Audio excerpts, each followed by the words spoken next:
Hey guys, welcome back. It's right before bed. In fact, I should be putting Elizabeth to bed in a minute, but I thought, I've kind of had like an icky day and a day where I'm kind of feeling sorry for myself and ready for this virus to be over and get out and just go and do and be places and be with different people. And so I started feeling sorry for myself. And then I thought, you know what? We got it good. All right. Got to go to Walmart today, get whatever food I wanted to get.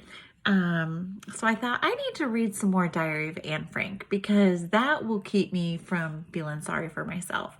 So where we left off, the Germans had called up the older sister, Anne Frank's older sister, and they were wanting to get her and take her to a concentration camp. And the dad was like, no way, like we're going into hiding now. And he had been preparing this place behind his business, and it was kind of like a secret door, and then he moved a bookcase, and then it went into like 3 different rooms. So that's kind of where we left off. So let's see how Anne Frank is doing through her diary. We are at Friday, July 10th, 1942. I expect I have thoroughly bored you with my long-winded descriptions of our dwelling, but still, I think you should know where we've landed. But to continue my story, you see, I've not finished yet.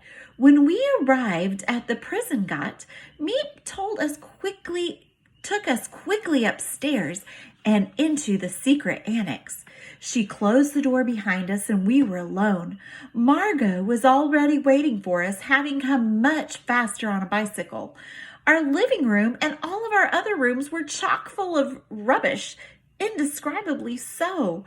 All the cardboard boxes which had been sent to the office in the previous months lay piled on the floor and the beds. The little room was filled to the ceiling with bedclothes. We had to start cleaning up immediately if we wished to sleep in decent beds that night. Mummy and Margot were not in a fit state to take part. They were just so tired and laid down on their beds. They were miserable, and lots more besides. But the 2 clearer up of the family, Daddy and myself, wanted to get started at once. The whole day long we unpacked boxes, filled cupboards, hammered and tidied until we were dead beat. We sank into clean beds that night.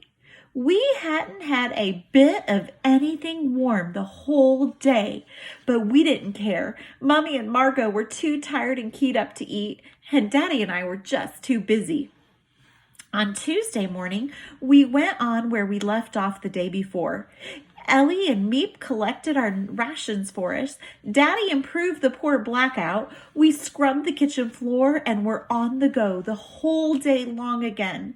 I hardly had time to think about the great change in my life until Wednesday. Then I had a chance, for the first time since our arrival, to tell you all about it, and at the same time to relax myself what had actually happened to me and what was still going to happen. Yours, Anne. Saturday, July 11th, 1942. Dear Kitty, Daddy, Mummy, and Margot can't get used to the sound of the West Oran clock yet, which tells us the time every quarter of an hour.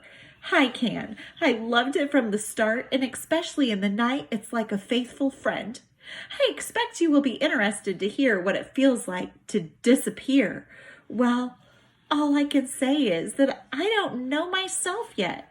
I don't think I shall ever really feel at home at this house, but that doesn't mean that I loathe it in here. Loathe means to hate, okay? So she doesn't hate it in here. It is more like being on a vacation in a really peculiar boarding house. Rather a mad idea, perhaps, but that's how it strikes me. The secret annex is an ideal hiding place. Although it leans to one side and is damp, you would never find such a comfortable hiding place anywhere in Amsterdam. Nope, perhaps not even the whole of Holland. Our little room looked very bare at first with nothing on the walls, but thanks to Daddy who brought my film star collection and my picture postcards on beforehand, and with the aid of paste pot and a brush, I transformed the walls into one big gigantic picture. This makes it look much more cheerful. When the Van Dans come, we'll get some wood from the attic and make a few little cupboards for the walls and other odds and ends to make it look more lively. Margot and Mummy are a little bit better now. Mummy felt well enough to cook some soup for the first time yesterday, but then forgot all about it while she was downstairs talking, so the peas were burned to a cinder and utterly refused to leave the pan. Mr. Kufius has brought me a book called Young People's Annual. The four of us went to the private office yesterday evening and turned on the radio. I was so terribly frightened that someone might hear it that I simply begged Daddy to come upstairs with me. Mummy understood how I felt and came too. We were very nervous in other ways. Too, that the neighbors might hear us or see us or know that something was going on. We made curtains straight away on the first day. Really, one can hardly call them curtains. They are just light, loose strips of material, all different shapes, qualities, and patterns, which Daddy and I sewed together in the most unprofessional way. These works of art are fixed in position with drawing pins, not to come down until we emerge from here. And emerge means to get out. So they were not going to open those curtains until it was time to get out.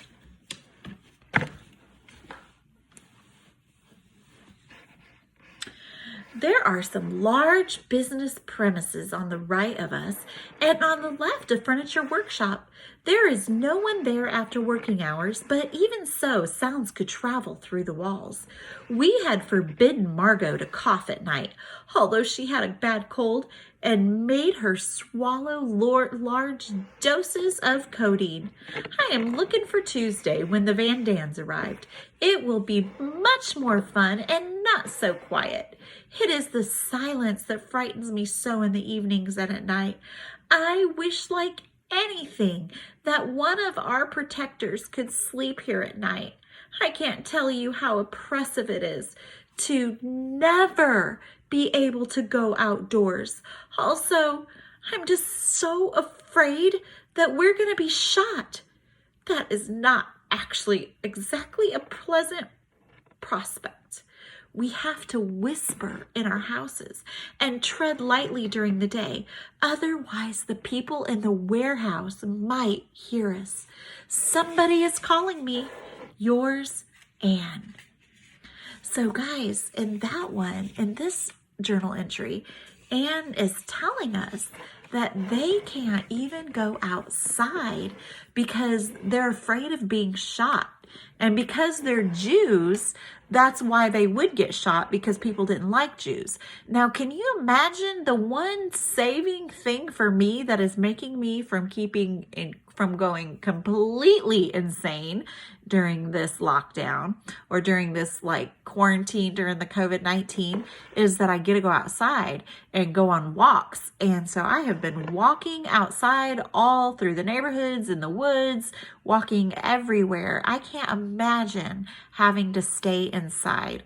Okay, so that's a connection that we kind of can have where Anne couldn't go outside, but we can think about that. Wow, at least we get to go outside. That's something to be really, really thankful for. So anyway, y'all have a good rest and we will talk more later. Bye-bye.